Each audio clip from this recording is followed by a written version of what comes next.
Assista agora um programa especial. Veja a Ponte. Vamos abrir as nossas Bíblias.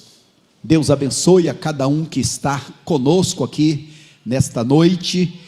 Teremos daqui a pouquinho a celebração da ceia. Também saudamos os que estão aí espalhados em tantos lugares. Aonde você estiver, a graça, a bênção, a paz de Deus domine, preencha o seu coração.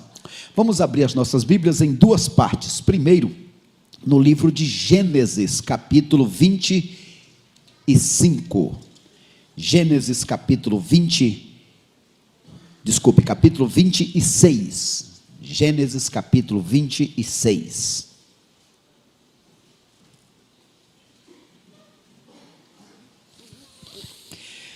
Gostoso esse barulho das páginas. Você que está em casa, pegue também a sua Bíblia, acompanhe este texto. Sobreveio à terra uma fome, além daquela primeira ocorrida nos dias de Abraão. Por isso Isaque foi procurar Abimeleque, o rei dos filisteus, em Gerar. E o Senhor apareceu a Isaque e disse-lhe: não desças ao Egito, habita na terra que eu te disser. Fica vivendo nessa terra e eu serei contigo. Te abençoarei, porque darei todas estas terras a ti, e aos que procederem de ti, confirmarei o juramento que fiz a Abraão teu pai. Multiplicarei a tua descendência como as estrelas do céu, e a ela darei todas as terras, de todas as nações da terra serão abençoadas por meio dela.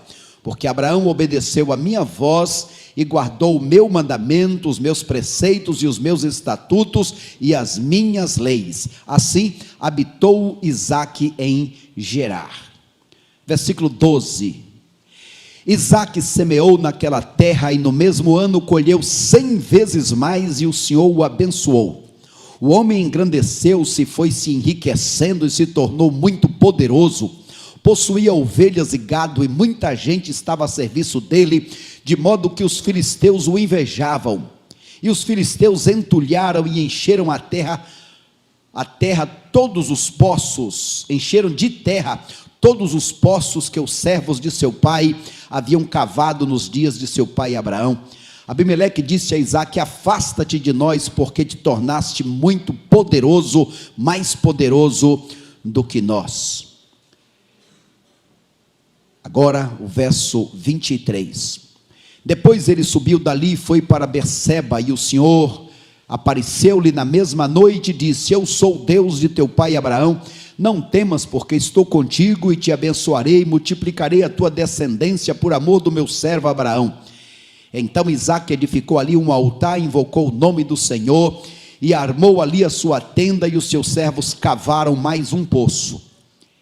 Então Abimeleque veio de Gerar para encontrá-lo com seu amigo, chefe do seu exército. Isaque lhe perguntou: por que vieste encontrar-me, visto que me trataste com hostilidade e me expulsastes? Eles responderam: temos visto claramente que o Senhor teu Deus está contigo, pelo que dissemos: façamos agora um juramento entre nós e ti, vamos fazer uma aliança contigo. Que Deus aplique esta palavra em nossos corações nesta oportunidade. Mantenha a sua Bíblia aberta. O nosso tema desta noite: princípios para superar as crises da vida em família. Princípios para superar crises. Obrigado, Pai da glória, pela vida de cada um dos meus irmãos e irmãs. Nos ajuntamos aqui para render glórias. Nos ajuntamos aqui para reconhecer a tua soberania. Ó Deus, estou diante das ovelhas do teu pastoreio. Senhor da glória, leva-nos aos teus pastos verdejantes. Senhor, aquele alimento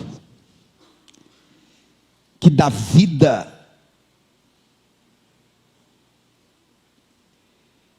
aquele alimento que traz renovação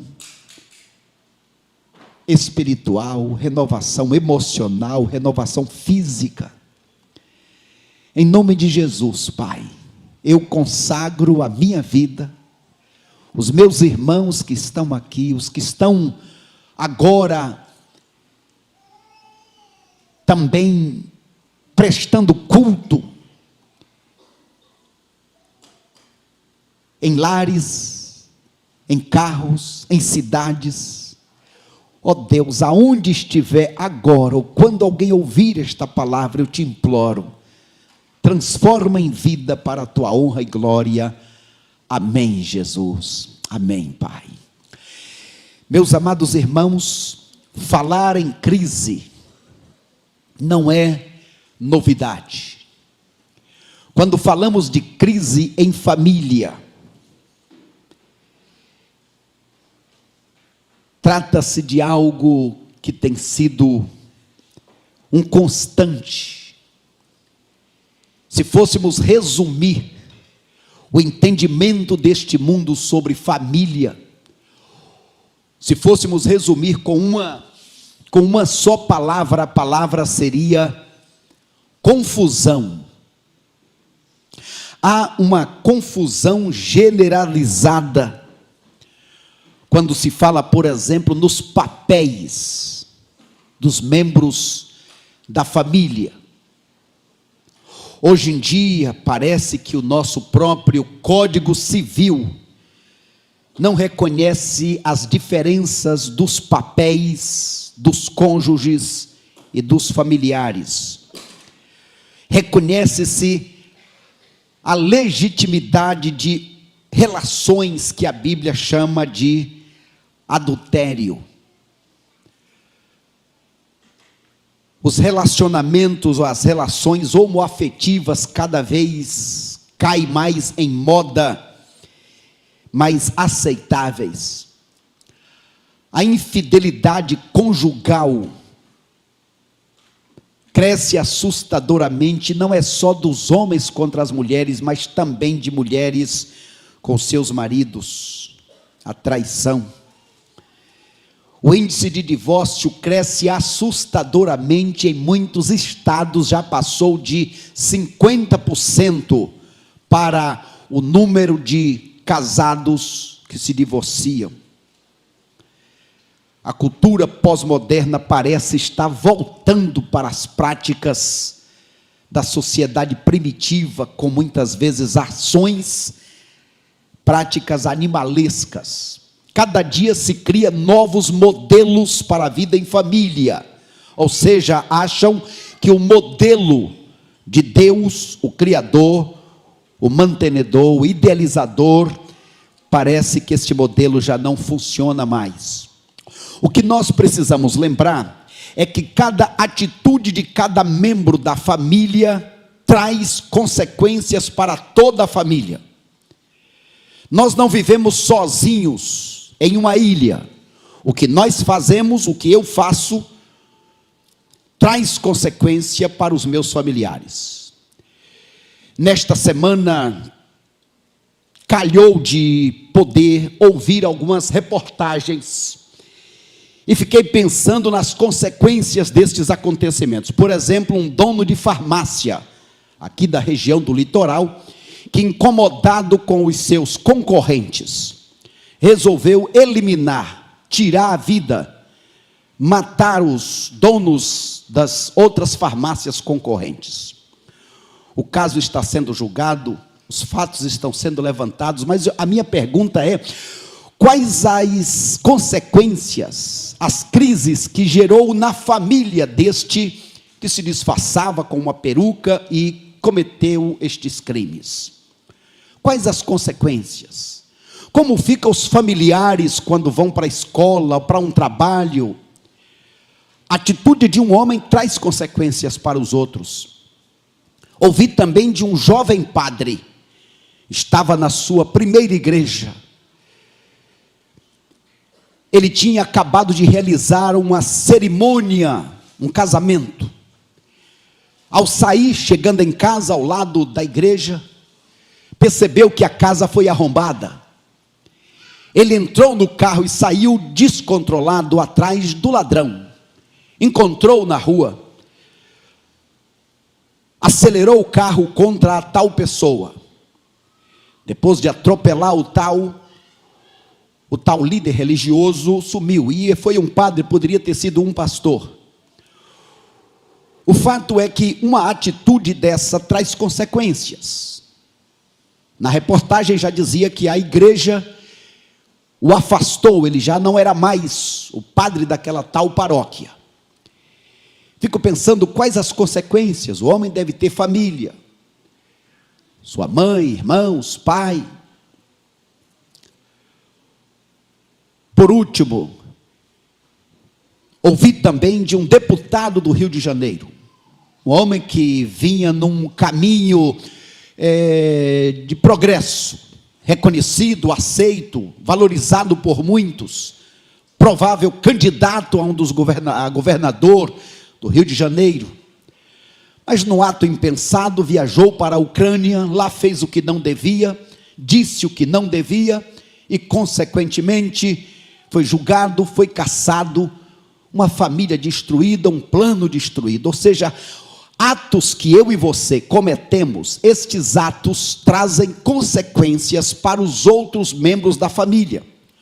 Por isso, cada um de nós deve se sentir responsável para minimizar, para que não haja, e se houver, que estas crises sejam superadas.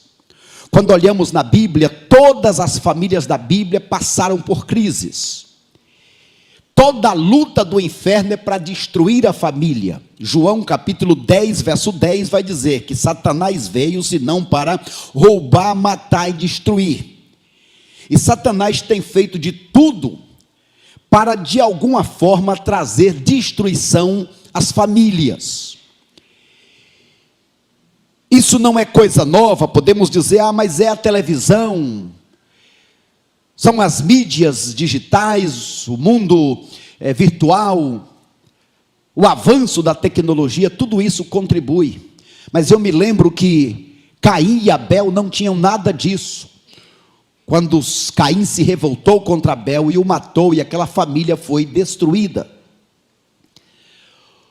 O fato é que Satanás tem usado meios para que as famílias sejam roubadas, assassinadas, que sejam destruídas. Recentemente vi uma pesquisa falando sobre alguns números assustadores. Acompanhem comigo. Mais de 60% da violência doméstica é causada por alcoolismo. De cada 10 jovens, 6 já fizeram uso de alguma droga e 2 são viciados. De cada 5 fumantes, 2 foram iniciados pela própria família. De cada 5 alcoólatras, 3 foram incentivados pela própria família.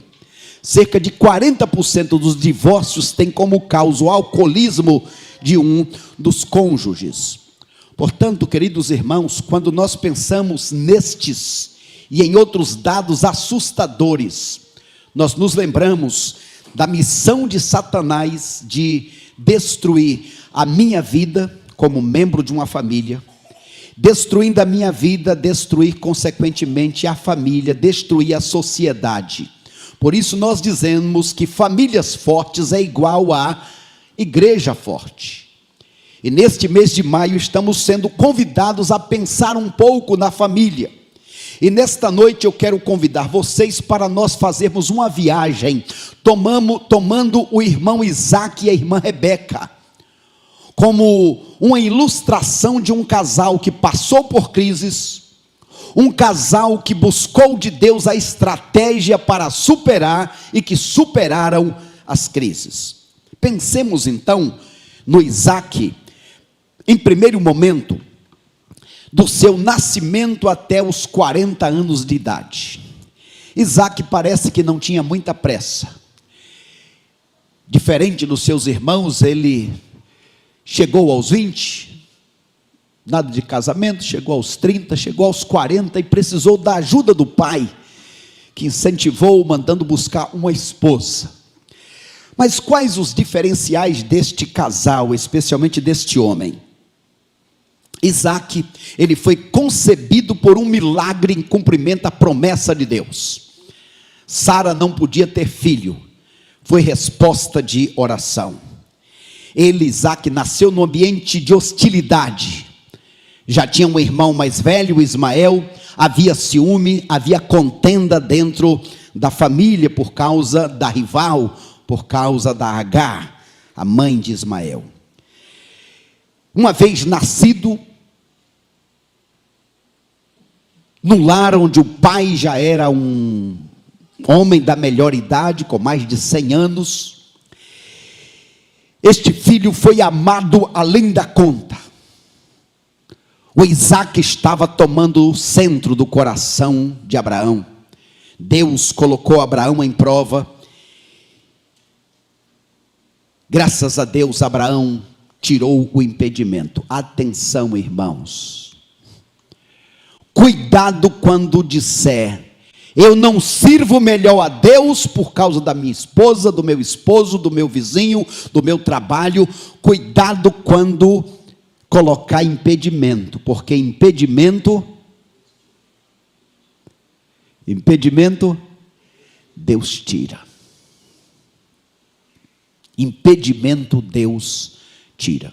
Se eu fosse resumir a vida de Isaac, do nascimento até os 40 anos, uma palavra que eu colocaria como resumo da vida de Isaac é a palavra obediência.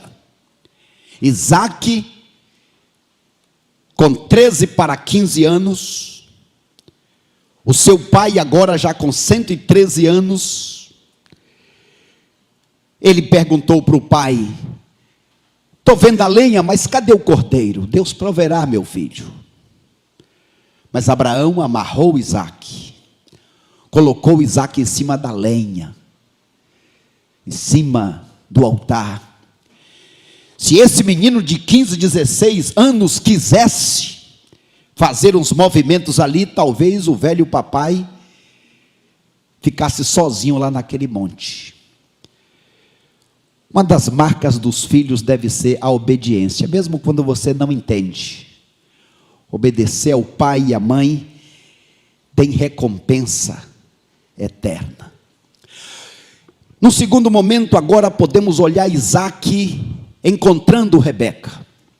Agora Isaac, do alto dos seus 40 anos, se casa com uma mulher encontrada através da oração, uma mulher bondosa, uma serva de Deus, não idólatra.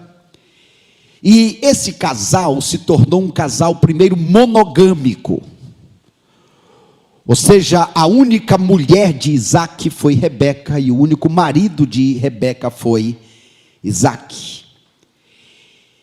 Esse casal foi um casal movido pela oração. Eles se casaram, mas a mulher era estéril. Isaac colocou esta situação diante de Deus em oração, e a Bíblia diz que Deus atendeu Isaac, e Rebeca engravidou. Este casal marcado pela afetuosidade. O rei olhou, mesmo Isaac dizendo: ela é minha irmã e não minha mulher, uma mentira. Mas o rei olhou e viu que aquele casal era mais do que dois irmãos. Havia ali um carinho, havia carícias, havia ali uma afetuosidade, um companheirismo, uma cumplicidade. E nesta noite, este casal é para nós um modelo de como superar as crises da vida familiar. Antes de nós pensarmos em alguns princípios para superar as crises, vejamos ainda um terceiro momento da vida de Isaac. Agora Isaac é um homem casado. Como dissemos, a esposa dele era estéril.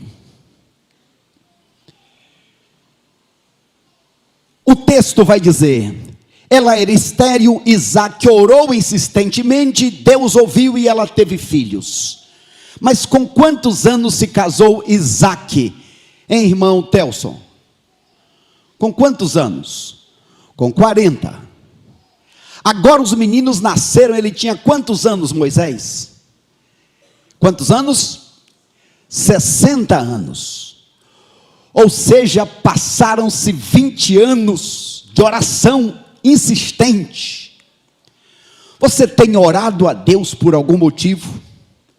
Você já recebeu a resposta, está dando glórias a Deus? Ou será que você tem pedido, tem buscado e a resposta ainda não veio? O segredo do crente é orar até que a resposta venha. De forma que, pensando neste casal, primeiro este milagre dos filhos. Mais tarde, aos 40 anos, houve engano entre os irmãos, Jacó e Esaú. Veja só que Isaac agora já está com 100 anos. Jacó ficou em Padarã por mais 20 anos. Jacó ainda viveu, depois que voltou, mais 60 anos. Portanto, Isaac viveu ao todo quantos anos? Quem sabe? Veja só, Abraão viveu 175 anos. Jacó viveu 147 anos. Mas Isaac viveu quantos anos? 180 anos. Isaac é o patriarca que mais viveu. Ele é o único que nunca saiu de Canaã. O único a ter uma única esposa, diferente do pai Abraão e diferente do filho Jacó. Ele é ele teve vida mais longa, como dissemos, 180 anos. O único que não precisou ter o nome mudado. Por quê? Porque este nome foi dado pelo próprio Deus. Quando nós pensamos nesta família, pensamos numa ilustração da vida cristã. Por exemplo, Abraão, ele simboliza, como pai de Isaac, ele simboliza Deus.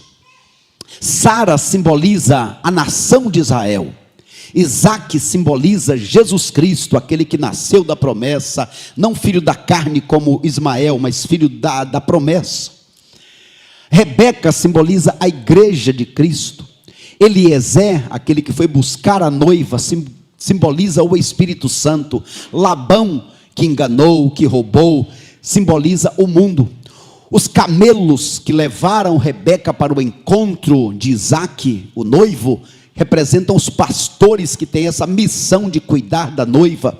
E os presentes que foram dados para a noiva, a igreja, simbolizam os dons do Espírito Santo. Portanto, esta família foi uma família planejada por Deus. Agora, esta família planejada por Deus também sofreu crise, sofreu conflitos. O primeiro conflito que eu destaco é o conflito chamado favoritismo.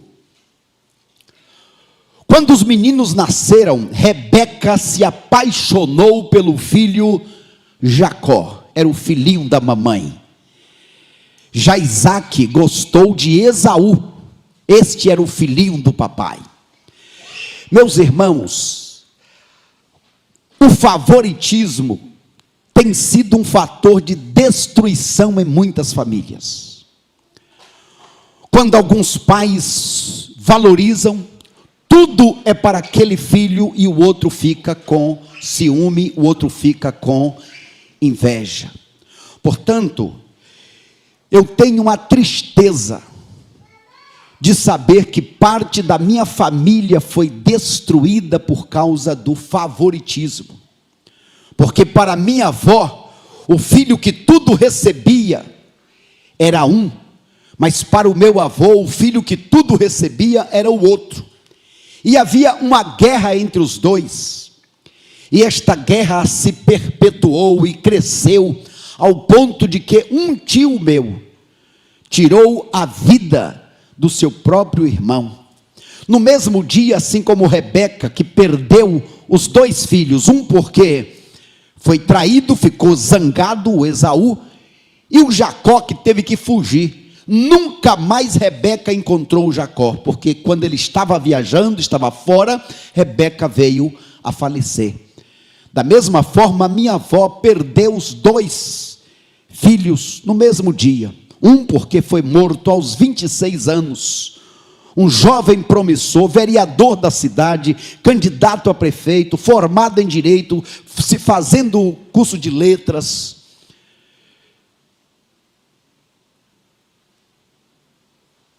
Naquele mesmo dia que perdeu este filho, o outro fugiu e nunca mais foi achado. Esta foi uma crise que veio trazer destruição naquela família de Isaac e Rebeca. Uma outra crise, a crise da mentira. E quero dizer o seguinte, olha, quando falamos em favoritismo, isso não era uma coisa nova não. Tem muitas famílias que parece que têm pecados de família. Porque esse favoritismo vem de longe. Abraão preferia Isaac ao invés de Ismael. Isaac prefere a Esaú ao invés de Jacó. Rebeca prefere Jacó ao invés de Esaú. Mais tarde, Jacó como pai prefere José ao invés dos seus irmãos. E algumas maldições que parece que vêm destruindo a família. Famílias que são destruídas pelo divórcio. Alguém diz, parece que é uma maldição, todos dessa família se divorciam. Outros destruídos pela bebida, e assim por diante. Um outro pecado de família era a mentira. Isaac está dizendo, ela não é a minha esposa, ela é apenas minha irmã. Mas como Isaac aprendeu isso? Com o pai. Abraão disse, Sara não é minha esposa, ela é minha irmã. E a mentira perdurou nesta família. Nasce Jacó, que significa enganador, um mestre do engano. Mais tarde Jacó tem os seus filhos, e o engano, a mentira, quando matam José, e dizem que foi comido por uma fera. Alguns pecados que parecem pecados de relíquia. E ele mentiu porque mentiu. Para se preservar, a mulher, Rebeca, já estava com 60 anos, mas ele disse, eu vou dizer que é minha irmã, porque ela é muito bonita e as pessoas vão querer se casar com ela. E foi o que aconteceu mesmo. O rei, quando Rebeca chegou, se interessou por Rebeca e a levou para a casa dele. Olha quanta pressão se causa na própria pessoa e nos outros, imagine. Ela foi levada para viver com o rei Abimeleque. Deus teve misericórdia e interviu. Então esta foi uma pressão que trouxe crise, e junto com isso a fome. Chegou um momento que a fome era tão grande que Isaac disse, eu vou ter que ir embora. A carestia, a crise econômica, você já ouviu falar sobre isso? Eu era uma adolescente, uma criança de 17 anos, me lembrava do meu avô e do meu pai chegando da cidade, trazendo um pacotinho de pão de leite, e ele era, o meu avô, de boa condição financeira. Na despensa da fazenda você entrava e encontrava fardos e fardos de bacalhau, de carne do sol, de jabá, e não sei o que, tinha muita coisa, latas de manteiga, latas de azeite, de óleo, era muita coisa. Mas a frase que me guardou, que ficou na minha mente, quando ele chegava da cidade era, está tudo pela hora da morte. Há uma carestia terrível, está tudo pela hora da morte. Estou falando lá dos anos 1960. No tempo de Isaac também chegou a hora da crise. Isaac cavava um poço, mas vinham os inimigos e tampava aquele poço. Muitas vezes querem destruir os nossos sonhos e enterrar os nossos projetos. São muitos os que se levantam para roubar a nossa herança. São muitos os que se levantam para impedir o nosso crescimento, para jogar entulho nos poços da nossa vida. Muitos querem nos expulsar do lugar da nossa bênção, nos expulsar da nossa vida em paz com a nossa família. Muitos querem nos fazer parar pelo meio do caminho. Quando pensamos na vida de Isaac, e o grande segredo de Isaac foi que ele incluiu Deus. Ele pediu a direção de Deus e Deus disse para ele: olha, Isaac, faz o seguinte: primeiro, não sai desta terra. Segundo, não come a semente, você deve semear. Ele semeou e colheu 100 vezes mais. Lembre-se, meus irmãos, Deus dá semente para semear e pão para comer. Não dê um tiro no próprio pé, comendo a semente. Nesta noite, eu convido vocês para nós pensarmos em 6 princípios para vencer a crise, para superar a crise. Vamos abrir as nossas Bíblias em Deuteronômio capítulo 6. Deuteronômio capítulo 6. Vejamos o conselho de Deus, os princípios de Deus, para que tenhamos uma vida saudável, estruturada, mesmo no meio das crises. Quais são estes princípios? O princípio número 1, estabelecer o senhorio do Deus triuno na minha vida, na minha família. Deuteronômio capítulo 6, dos versos 1 em diante, acompanhe. Estes são os mandamentos, os estatutos, os preceitos que o Senhor teu Deus mandou ensinar, a fim de que os cumprisses na terra a qual estás indo para possuir. Para que temas o Senhor teu Deus e guarde todos os seus estatutos e mandamentos que eu te ordeno, tu, teu filho, o filho de teu filho, e todos os dias da tua vida, para que os teus dias se prolonguem na terra. Verso 4, ouve, ó Israel, o Senhor nosso Deus é o único Senhor. Amarás ao Senhor teu Deus de todo o teu coração, com toda a tua alma e com todas as tuas forças. Este é o princípio número 1. Quando eu coloco Deus como Senhor da minha vida, Senhor do meu lar, eu vou estar mais perto de Deus e, consequentemente, mais perto dos meus familiares. Deus, o Senhor, espera que cada um de nós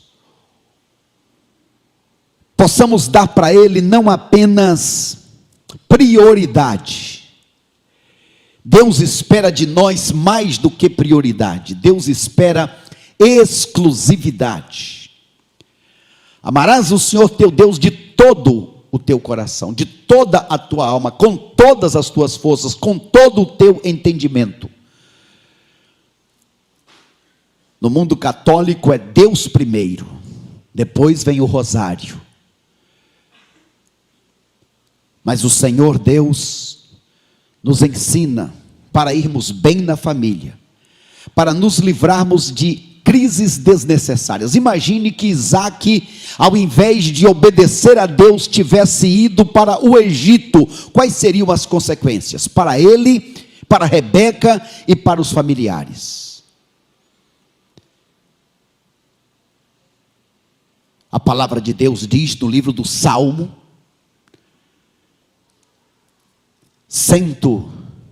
Provérbios capítulo 16, verso 3.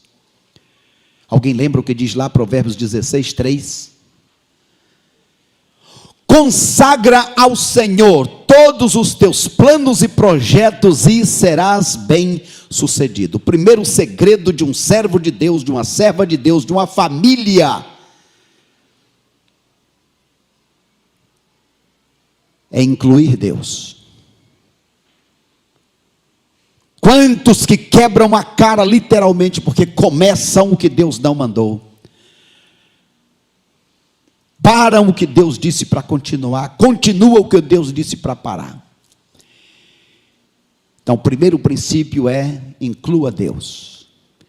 A Bíblia diz que Isaac orou e Deus disse para ele: não vá para o Egito, fique aqui, eu vou te abençoar. Você tem certeza absoluta que está vivendo dentro do plano de Deus para a tua vida? Se não, hoje é um bom dia para realinhar. Segundo princípio, é o princípio da responsabilidade pessoal de cada membro da família.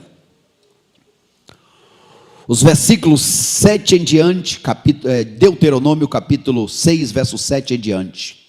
Ensinarás aos teus filhos e delas falarás sentado em casa, andando pelo caminho, ao deitar-te, ao levantar-te. Também as amarrarás como sinal na testa, como a faixa na testa, e os escreverás nos batentes da tua casa e nas tuas portas.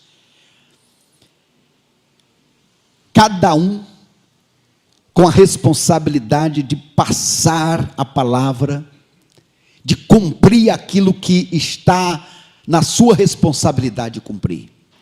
Eu mencionei aqui alguns acontecimentos: o dono de farmácia, o deputado, o padre. Cada um daqueles tomou uma decisão, agiu em certo momento. E quando eu digo padre, poderia ser um pastor. Estou falando de atitudes que nós tomamos e as consequências que vêm. Então, na vida cristã, o marido tem a sua parte. O marido é colocado por Deus como o sacerdote, o chefe do lar.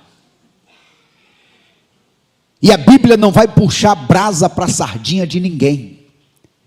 Se é verdade que a mulher tem que ser submissa ao seu marido, também é verdade que o marido tem que amar a esposa como Cristo amou a igreja. Se é verdade que os filhos têm que amar os pais, obedecer os pais, honrar os pais, também é verdade que os pais não podem provocar os filhos. Se é verdade que os empregados têm que se esforçar, fazer o melhor pelos seus patrões, também é verdade que os patrões devem se lembrar que acima deles tem um Deus, que vai pedir conta com aquele que está sendo abusado, explorado. De forma que na vida cristã, no lar, na família, quem é? São os pais? São os filhos? É o idoso? É a pessoa da melhor idade? Cada um tem a sua responsabilidade. Senhor, eu estou sendo um fator de conflito, um fator de estresse, eu estou fazendo coisas que trazem crises para mim e para os meus familiares. O meu comportamento está unindo ou separando? Terceiro princípio, o princípio da fidelidade. Versículos 13 em diante. Temerás o Senhor teu Deus, a Ele prestará culto e jurarás pelo seu nome. Não seguirás outros deuses, os deuses dos povos das terras ao redor, pois o Senhor teu Deus está contigo, é um Deus zeloso. A ira do Senhor teu Deus poderá se acender contra ti, e Ele te destruirá da face da terra. Não coloqueis à prova o Senhor vosso Deus, como fizestes em Massá. Gostamos muito de falar da misericórdia de Deus, do amor de Deus, da bondade de Deus. Mas, meus irmãos, nos lembremos que as nossas atitudes trazem consequências. Cantamos aqui, nos últimos cultos, aquela música, Deus me abençoará por trás, pela frente, por baixo, por cima. Deus me abençoará por todos os lados, e é verdade. Agora, esta bênção de Deus não é uma bênção independente da minha atitude. O Senhor Deus está dizendo para o povo, para o seu povo: tomem cuidado, procurem manter a fidelidade, procurem fazer a parte de vocês.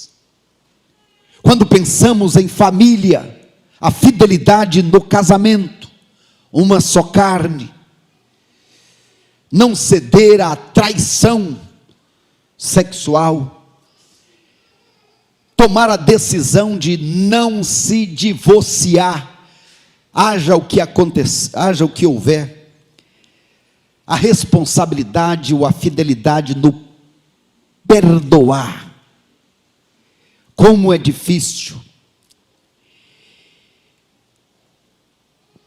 Você é uma pessoa fiel nos seus relacionamentos, fiel com Deus. A palavra vai nos dizer que aquele que não é fiel no pouco, também não será fiel no muito.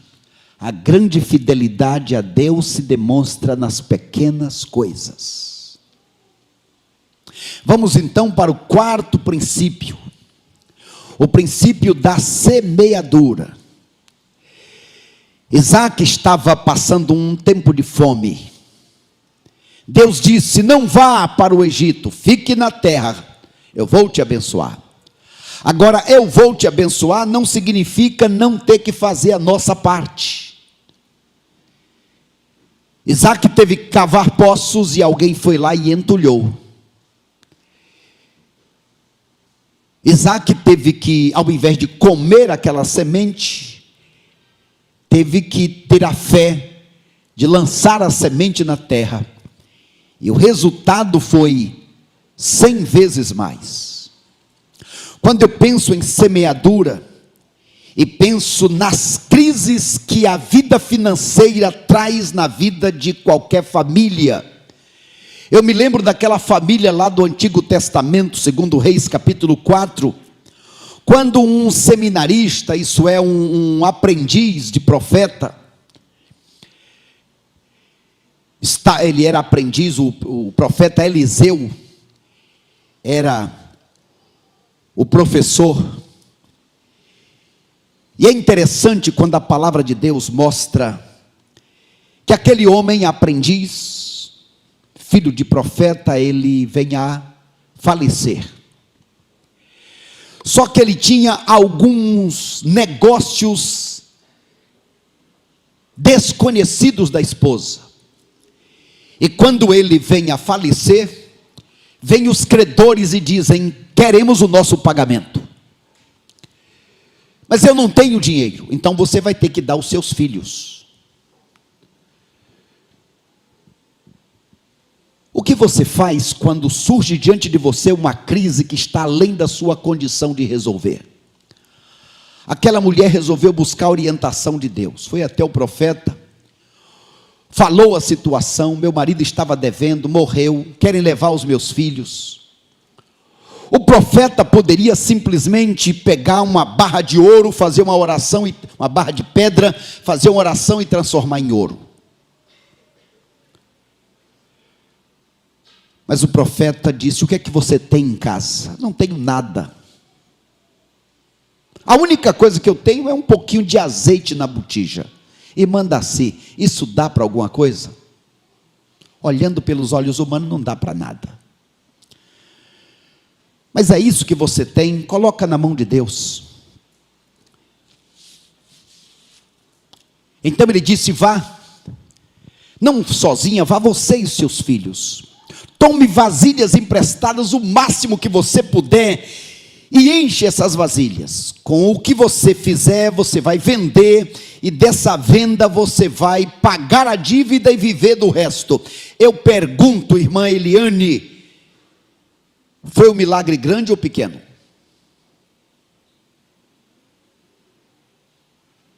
Foi grande, irmã?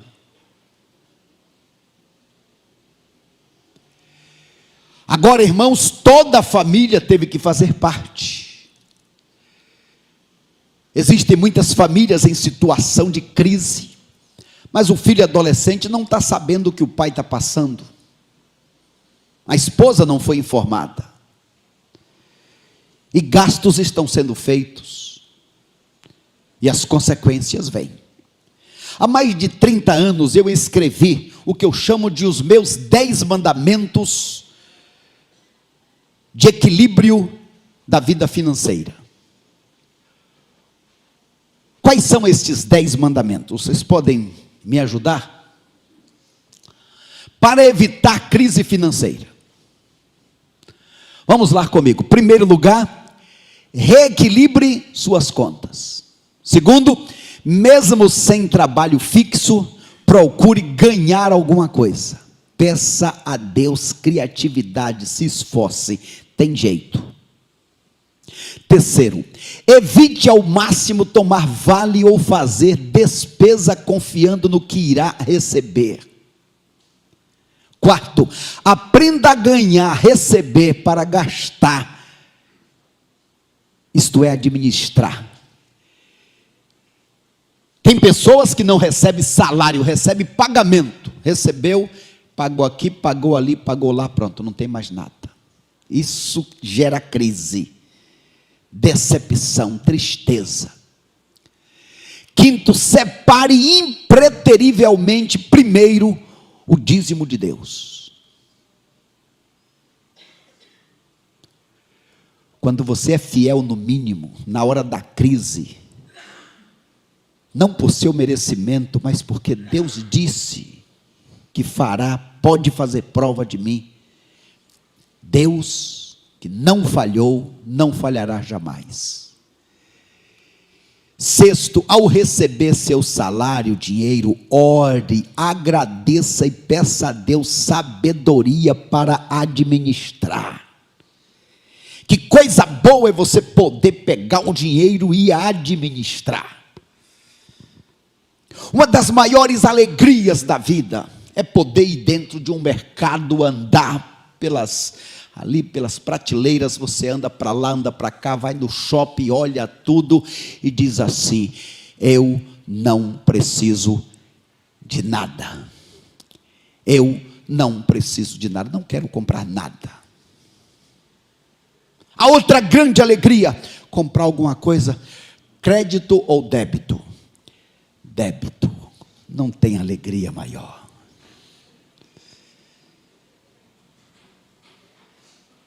Para isso acontecer, tem que juntar antes, ganhar antes. Sétimo, cuidado com pequenas continhas quando elas são somadas. Oitavo, cuidado com as facilidades do crediário. Aqui nessa igreja, não sei se em algum tempo antes de mim, fizeram algum culto de quebra de maldição. Já fizeram, não? Acho que não, né? Vamos fazer um culto de quebra de maldição. Isto é, quebra do cartão de crédito. Que é uma bênção, quando você sabe administrar. Assim como o dinheiro, que é uma grande bênção, quando você o tem. Terrível Senhor, quando Ele nos tem. Nono, guarde um pouco para o dia das vacas magras. Vacas magras mais cedo ou mais tarde apareceu para José, mas ele tinha se preparado. Décimo e último, tenha um alvo definido do que pretende alcançar a pequeno, médio e longo prazo. A pequeno prazo, a hoje, o que é que eu pretendo alcançar hoje? É o pequeno. O médio, aqui na minha vida na terra, o que é que eu pretendo alcançar? E o longo, a eternidade. Eu estou vivendo aqui me lembrando de que tem uma eternidade à frente. Estou aqui me lembrando de que estou apenas me preparando.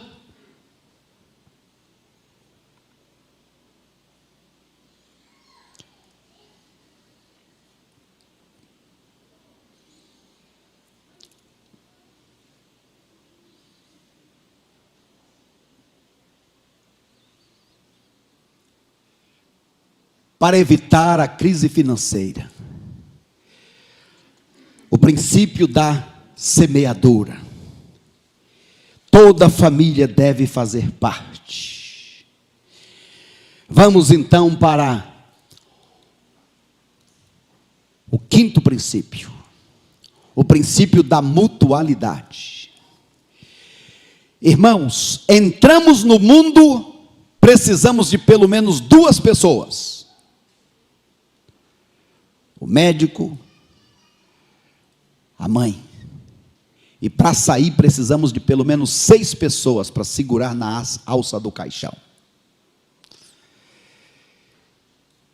Animais, muitos deles existem e conseguem nascer e sobreviver sozinhos, o ser humano não. Estamos falando da importância do uns aos outros. O reino de Deus, a igreja, a família, precisamos uns dos outros. Tive o privilégio de fazer um acróstico com a palavra pontes. Como membros da família sanguínea e como membros da família de Deus, ao invés de sermos muros, precisamos ser pontes. A palavra pontes, irmão Anderson, tem 6 letras. Primeiro, precisamos ser apegados ao que temos em comum, não ao que temos em incomum.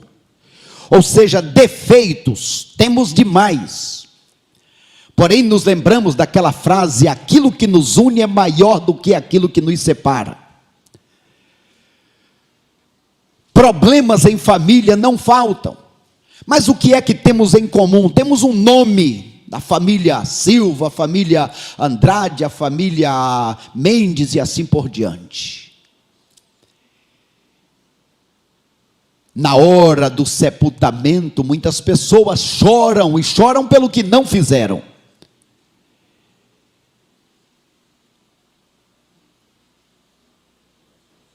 Devemos pensar: o que é que eu posso fazer enquanto os meus familiares, os irmãos da igreja estão vivos? Devemos ser realistas em nossas expectativas. Tem gente que espera demais dos outros irmãos da igreja. Eu nunca pensei que irmãos da igreja pudessem fazer tal coisa. Mas no outro dia, ele fazendo também alguma coisa que não deveria fazer. Quem aqui já se escandalizou, já ficou chateado com alguma coisa que alguém fez? Quantos aqui? Se não levantou a mão, você está dormindo. Porque a gente neste mundo sempre está chateando e ficando chateados. E essa é uma armadilha de Satanás. Devemos ser incentivadores e não criticadores. Tem gente que vive para jogar balde de água fria. Tem o dom de coveiro, jogar pá de entulho, ao invés de ser um parteiro, de dar ideias de poder, da vida, de poder incentivar. O que é que eu posso fazer para te ajudar, meu irmão, minha irmã? Devemos ser inimigos constantes da fofoca. A Bíblia diz: tome cuidado com quem fala demais. Tome cuidado com o fofoqueiro, porque o fofoqueiro fala para você de outra pessoa. Mas tome cuidado, porque daqui a pouco está falando de você para outra pessoa. Com todo respeito, mulher fofoqueira é coisa feia demais. Mulher fofoqueira é coisa feia. Agora, homem fofoqueiro, aí é insuportável.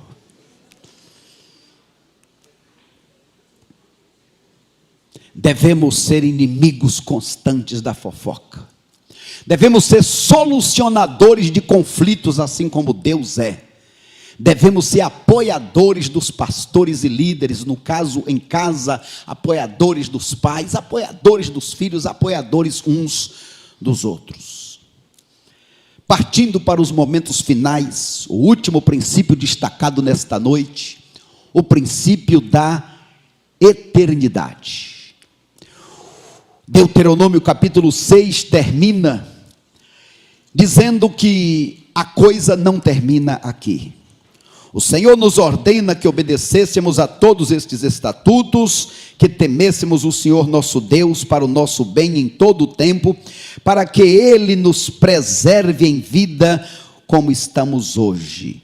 Nossa justiça será cumprir com cuidado todos esses mandamentos diante do Senhor nosso Deus, como Ele nos ordenou. Devemos nos lembrar que, como seres humanos, a nossa estada aqui é uma passagem. Devemos nos lembrar que antes de Adão houve uma eternidade passada. Quantas coisas aconteceram aqui nós não sabemos. Mas um dia Deus resolveu colocar Adão na terra. Tem toda uma história até que chegou um dia em que Jesus nasceu nesta terra. Veio se tornar homem conosco, entre nós. Nesses 2022 anos, muitas coisas já aconteceram. Muitas coisas estão acontecendo, como a famosa pandemia. Mas, meus amados irmãos, quando tudo isso terminar, a eternidade vai continuar, a eternidade futura para todos, sempre, sempre, sempre. A pergunta é: você está vivendo aqui, se preparando para a eternidade? Eu quero encerrar voltando lá para Isaac, porque uma coisa linda que aconteceu é quando Rebeca estava vindo da casa dos pais.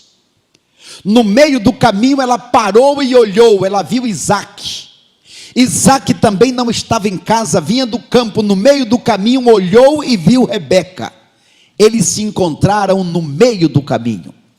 E assim como Isaac e Rebeca se encontraram no meio do caminho, também um dia nós encontraremos o Senhor Jesus, não lá no céu nem aqui na terra, mas o encontraremos nos ares. Seremos tirados desta terra. Leiam comigo esta palavra de Tessalonicenses capítulo 4. Todos comigo? Depois nós, os que ficarmos vivos, seremos arrebatados juntamente com eles nas nuvens, a encontrar o Senhor nos ares, e assim estaremos sempre com o Senhor. Eu pergunto aos irmãos: seremos arrebatados juntamente com eles nas nuvens? Eles quem? Eles quem? Eles, aqueles irmãos que viveram antes de nós. Ou se Jesus não tiver vindo daqui a 100 anos ainda, eles seremos nós. E aqueles que viverem daqui a 100 anos, estarão dizendo: nós nos juntaremos com eles, os que já morreram. Porque a Bíblia diz que no tocar da trombeta, e aqui estamos falando da primeira ressurreição, do arrebatamento,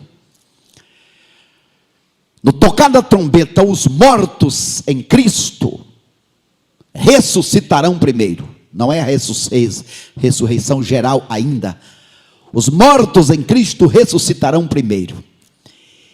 E nós, os que estivermos vivos, também seremos transformados, arrebatados, e junto com eles, vamos nos encontrar com o Senhor nos ares. Podemos ouvir um glórias a Deus. Oh Jesus, que bom é saber que toda a crise deste mundo, que não é nova, sempre houve. A pior de todas foi o pecado de Adão, e que continua nos marcando. Que Deus tenha compaixão de nós e nos ajude a viver aqui na terra, sabendo que aqui é apenas o preparo, e que Deus espera que você venha superar a maior de todas as crises, isto é, se livrar da consequência do pecado, que você já tenha entregado a vida para Cristo, e se não, que possa entregar ainda hoje. Que Deus, o nosso Deus, nos ajude. Amém? Que o Senhor nos abençoe. Veja a ponte.